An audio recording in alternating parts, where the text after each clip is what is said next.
O som do martelo do leiloeiro foi o som de 5 gerações sendo transformadas em pó. Para Beatriz Amaral, cada batida era um golpe físico, um prego sendo martelado no caixão de seu legado.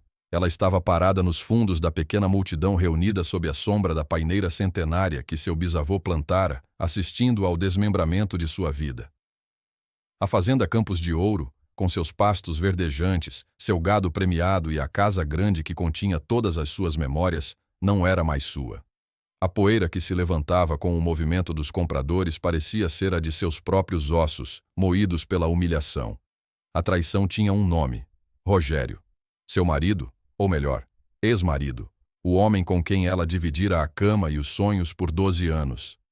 Rogério, com seu charme de cidade grande e sua ambição que era um ácido, sempre vira a Campos de Ouro não como um lar, mas como um ativo. Ele a convencera a modernizar, a alavancar o potencial. As palavras dele eram sedutoras, cheias de jargões de mercado que soavam como progresso. Ele a persuadiu a assinar os empréstimos, a colocar a terra que era dela por direito de sangue como garantia para máquinas reluzentes e projetos de irrigação caríssimos. Ela, uma agrônoma que entendia de solo e sementes mais do que de planilhas de fluxo de caixa, confiou nele. A revelação veio 6 meses antes, em uma noite fria. Com a mesma calma com que pedia o café da manhã, ele anunciou que estava saindo. Havia outra mulher, mais jovem, claro.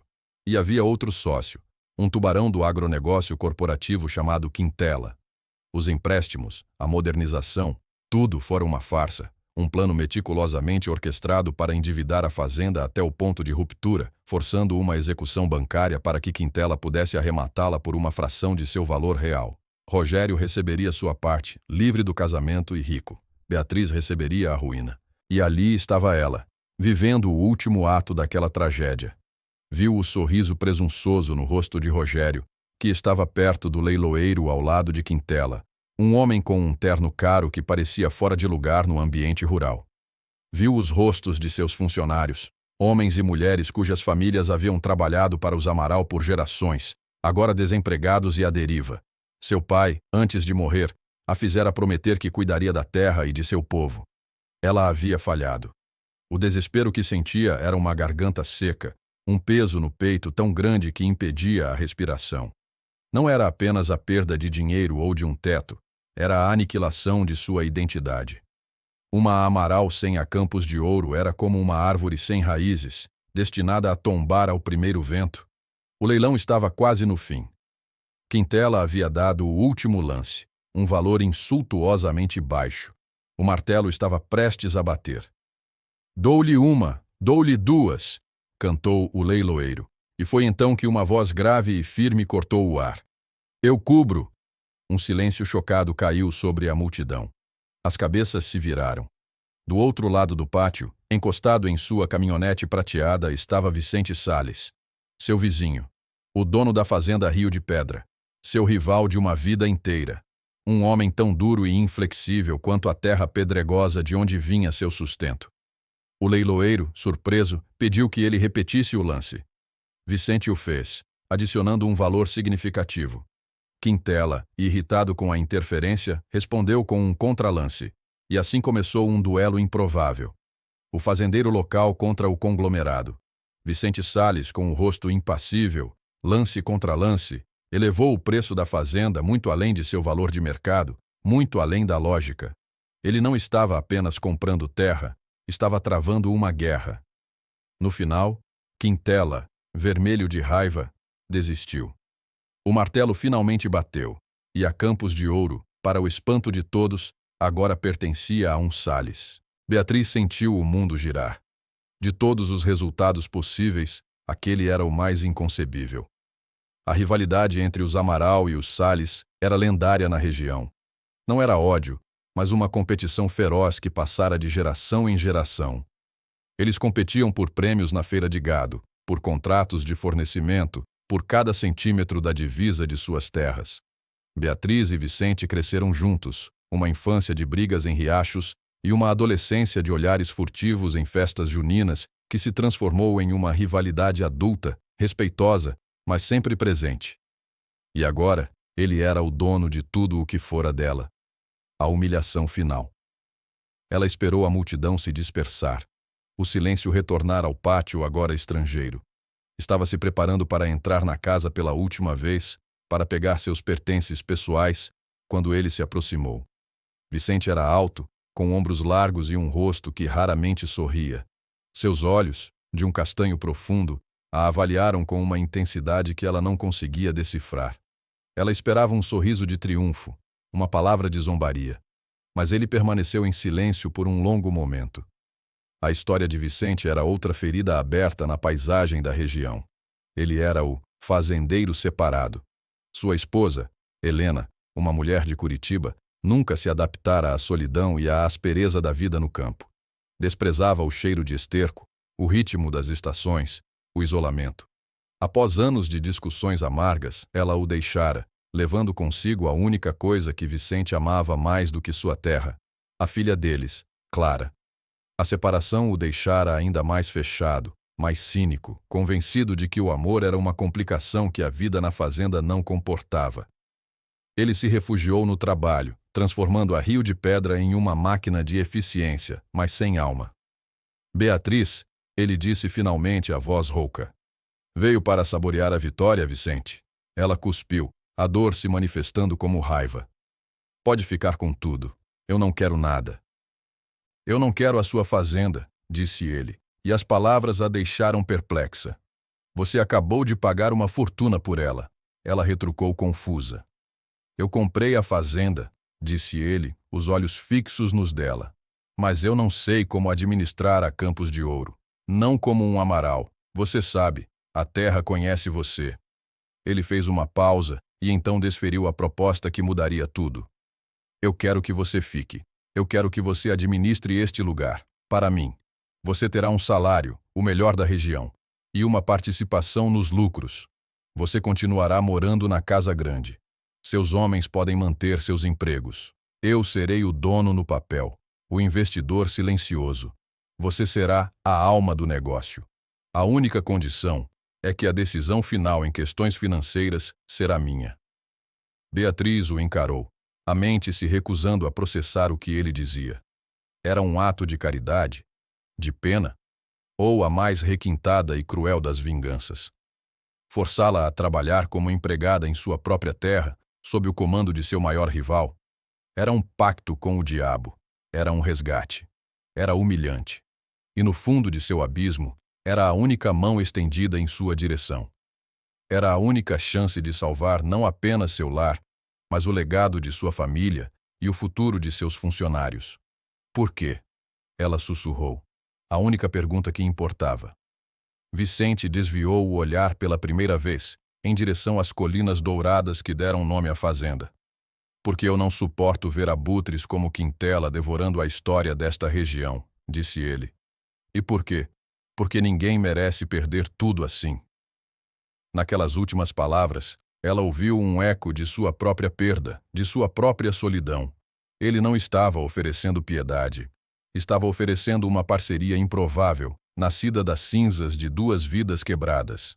Com o gosto amargo da derrota ainda na boca, mas com uma faísca de esperança teimosa se reacendendo em seu peito, Beatriz aceitou a proposta chocante. O arranjo era tão estranho quanto um dia de neve em pleno verão. Beatriz, a herdeira despojada, agora acordava em sua cama ancestral para trabalhar como gerente para Vicente Salles, o novo dono de tudo o que ela via. A dinâmica de poder era um campo minado. Nos primeiros meses, eles se moviam um ao redor do outro com a cautela de dois predadores disputando território.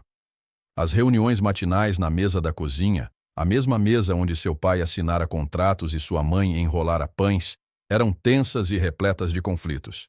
Ele chegava com suas planilhas e projeções de lucro, falando em otimizar, cortar custos, maximizar a produção. Precisamos substituir o gado crioulo por uma raça de corte mais produtiva, ele dizia pragmaticamente. Os números não mentem. Você não pode fazer isso, Vicente, ela respondia, o coração apertado. Aquela linhagem está com minha família há 80 anos. Está adaptada a este solo, a este clima. O que você ganha em peso, perde em resiliência.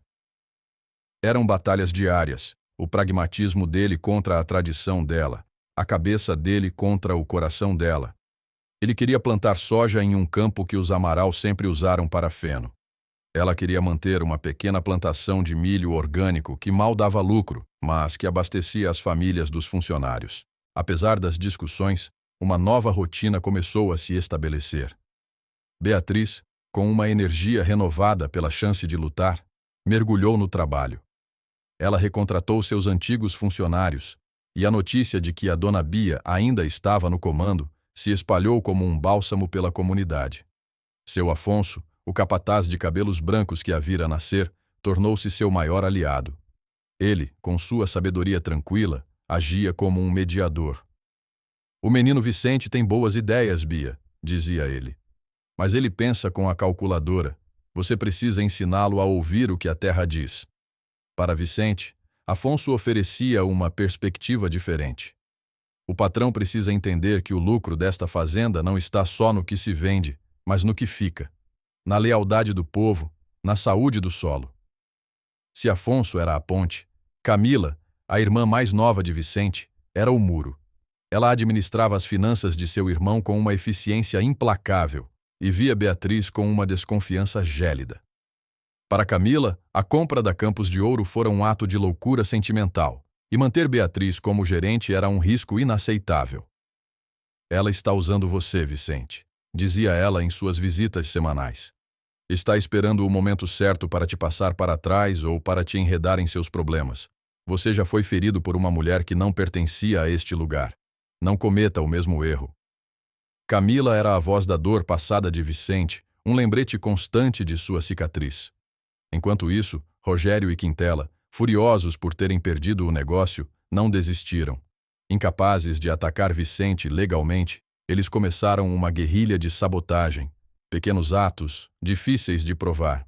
Uma cerca cortada misteriosamente durante a noite, permitindo que parte do gado se perdesse.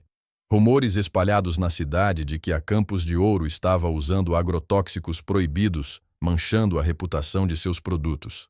Eles tentaram até mesmo aliciar alguns dos funcionários mais novos com ofertas de salários mais altos. Foi essa ameaça externa que forçou Beatriz e Vicente a uma trégua e, eventualmente, a uma aliança. Eles passaram uma noite inteira juntos, sob chuva e frio, consertando a cerca cortada, o silêncio entre eles preenchido pelo trabalho compartilhado. Outra vez, tiveram que dirigir até a cidade vizinha para desmentir os rumores com os comerciantes locais, apresentando-se pela primeira vez como uma frente unida. Ele defendia a integridade dela com uma ferocidade que a surpreendeu. Ela, por sua vez, começou a admitir que as estratégias de mercado dele estavam, de fato, tornando a fazenda mais forte e segura.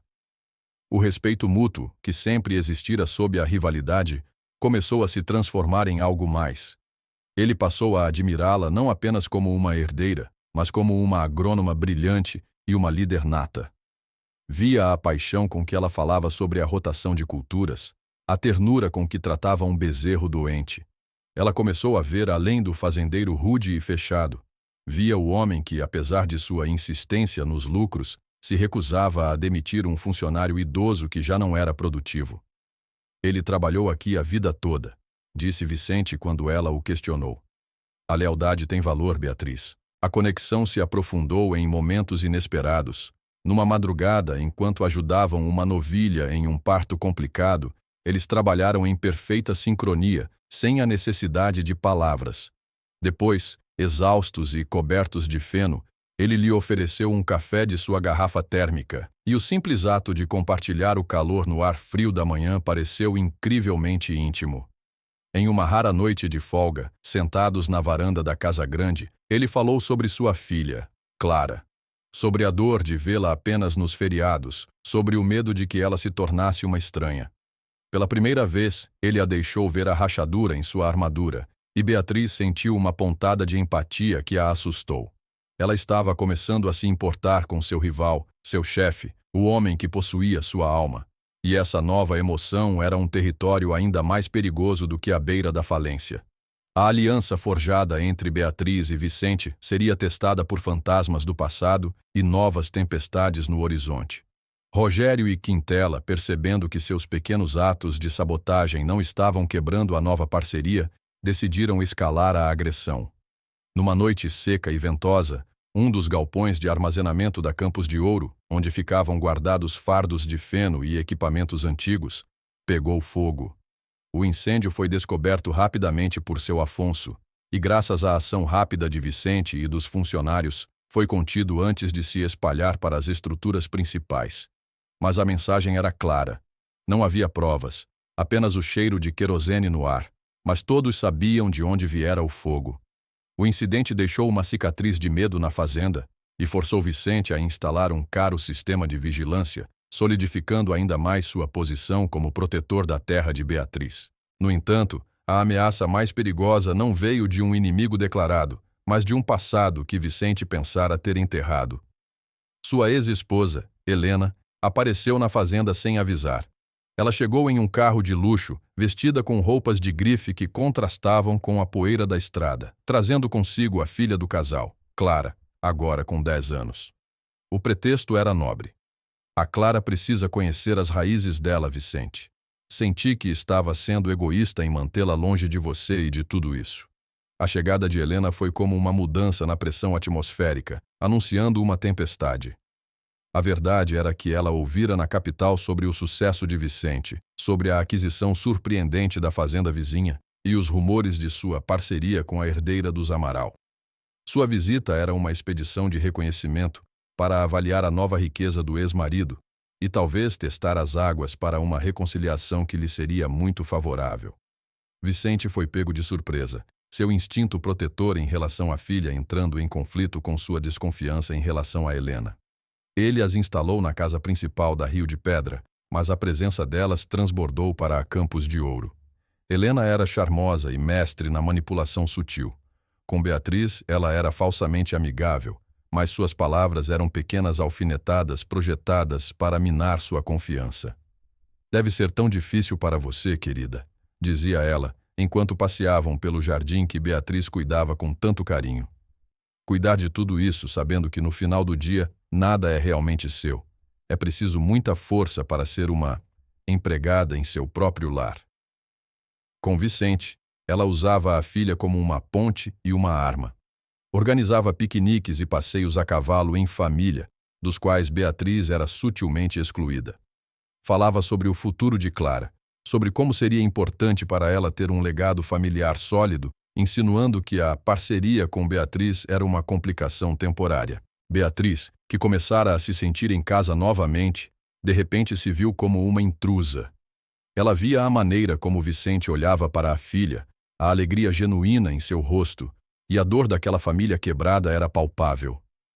Ela começou a interpretar a atenção de Vicente para com Clara como um desejo de reconstruir o que havia perdido, e Helena era parte inseparável daquele pacote.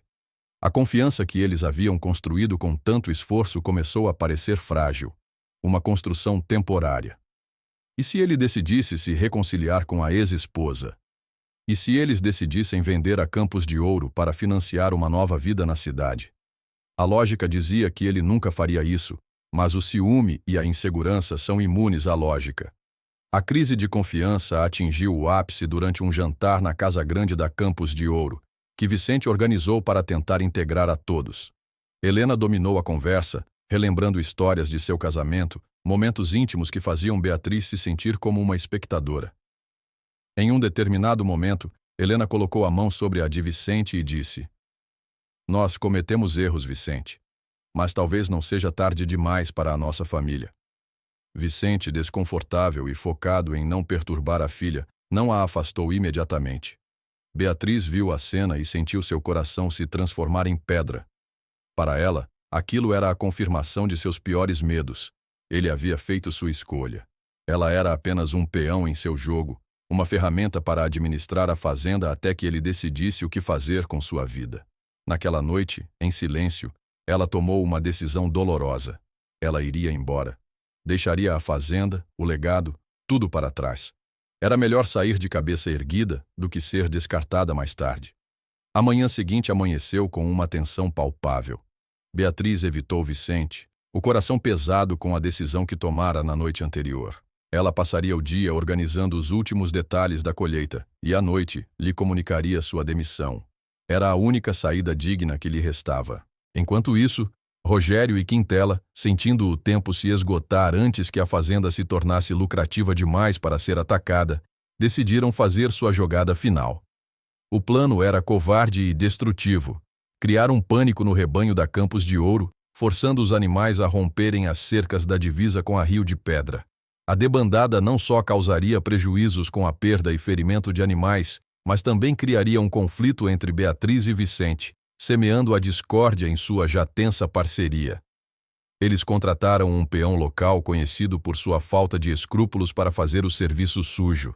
No final da tarde, enquanto Beatriz estava no escritório, escrevendo sua carta de demissão com as mãos trêmulas, o som distante de um estouro, seguido por um trovão de cascos, fez a casa inteira vibrar. Era o início da debandada. Ao mesmo tempo, na Rio de Pedra, Vicente estava tendo sua própria confrontação. Ele levara Helena para um passeio, longe dos ouvidos da filha, e finalmente colocara as cartas na mesa. "Helena, eu te agradeço por trazer a Clara", disse ele, a voz firme. "Mas não se engane. Nós dois acabamos há muito tempo. Meu lugar é aqui. Minha vida está aqui." "E essa vida inclui aquela mulher?" Helena perguntou, a voz gotejando veneno. "Sim, inclui", respondeu Vicente com uma clareza que o surpreendeu. "Beatriz faz parte deste lugar tanto quanto eu, talvez mais." A discussão foi interrompida pelo som do rádio em sua caminhonete, a voz de seu Afonso cheia de pânico. "Patrão, o gado estourou. Estão indo para a sua terra. E eu peguei o desgraçado que fez isso, o homem do Rogério." Vicente correu para a Campos de Ouro, o coração na garganta. Ele encontrou uma cena de caos controlado. Beatriz, alertada pelo barulho, já estava em ação. Ela não era a mulher de coração partido escrevendo uma carta de demissão. Era a comandante de um exército montada em seu cavalo, gritando ordens, organizando os peões para cercar os animais em pânico. Ela era magnífica em sua força e competência. Depois que o último animal foi recuperado e o peão contratado por Rogério foi amarrado e entregue à polícia que chegava, um silêncio exausto caiu sobre os dois. Estavam sozinhos perto da cerca quebrada, o sol se pondo e pintando o céu de vermelho e laranja. "Eu vou embora, Vicente", disse Beatriz, a voz baixa, mas firme, sem olhar para ele. "Não há lugar para mim aqui." "Do que você está falando?" ele perguntou. O medo em sua voz era real. "Eu vi você com a Helena." "Eu entendo. Ela é a mãe da sua filha. Vocês são uma família. Eu sou a gerente. É hora de eu seguir meu caminho." Vicente deu um passo à frente, a frustração e algo muito mais profundo em seu rosto. "Você está errada. Você está tão errada." Ele foi até sua caminhonete e voltou com uma pasta de couro. Ele a abriu e tirou um documento. "Eu não ia te mostrar isso agora. Queria esperar o momento certo. Mas o momento certo é este." Ele entregou os papéis a ela. "Leia." Com as mãos sujas de terra, ela pegou os documentos. Eram os papéis de uma nova empresa. Uma sociedade. Salles Amaral Agronegócios. E ali, em termos legais e irrefutáveis, estava a transferência de 50% da propriedade da fazenda Campos de Ouro para o nome dela. Beatriz Amaral. Ela o encarou, os olhos arregalados, a confusão e a esperança em guerra em seu rosto. "Eu não entendo." Foi então que ele cumpriu a promessa de sua proposta chocante. "Eu não comprei a sua fazenda para ser seu chefe, Beatriz", disse ele, a voz finalmente se quebrando com a emoção. "Eu a comprei para ser seu sócio. Eu a comprei para salvá-la para você. Eu vi o que eles estavam fazendo e não pude suportar. Eu sempre acreditei em você, na sua força, na sua conexão com esta terra. Eu só não sabia como te dizer." As lágrimas que escorreram pelo rosto de Beatriz não eram de tristeza ou humilhação, mas de uma redenção tão avassaladora que a deixou sem fôlego. Todo o sacrifício, toda a dor, toda a incerteza. Tudo culminou naquele momento de verdade absoluta. 1 ano depois, a cerca quebrada entre a Campos de Ouro e a Rio de Pedra não existia mais. As duas fazendas operavam como uma só, a parceria Salles Amaral se tornando uma força lendária na região, combinando a tradição e a alma dos Amaral com a visão de negócios e a força dos Salles. Rogério e Quintela enfrentando processos criminais e a ruína financeira, desapareceram do mapa. Helena continuava sendo a mãe de Clara, mas seu poder sobre Vicente havia se evaporado para sempre. Naquela tarde de outono, Beatriz e Vicente estavam sentados na varanda da casa grande que agora pertencia a ambos. A filha dele, Clara, passava as férias de verão na fazenda e corria pelo gramado, rindo, enquanto seu Afonso lhe ensinava a empinar pipa. O ar não estava mais pesado com rivalidade ou dor, mas preenchido com os sons de uma nova vida. Ele não era mais o fazendeiro separado e amargo. Ela não era mais a herdeira despojada. Ele pegou a mão dela, e o gesto era tão natural quanto o ciclo das estações. Olhando para as terras que se estendiam diante deles, um mosaico de suas duas histórias, eles haviam descoberto que o amor verdadeiro não era sobre posse ou vitória, mas sobre parceria, sobre encontrar em outra pessoa a metade que faltava não para se completar, mas para se tornar mais forte. Juntos, eles haviam colhido a safra mais preciosa de todas, um futuro plantado nas raízes profundas de seu passado.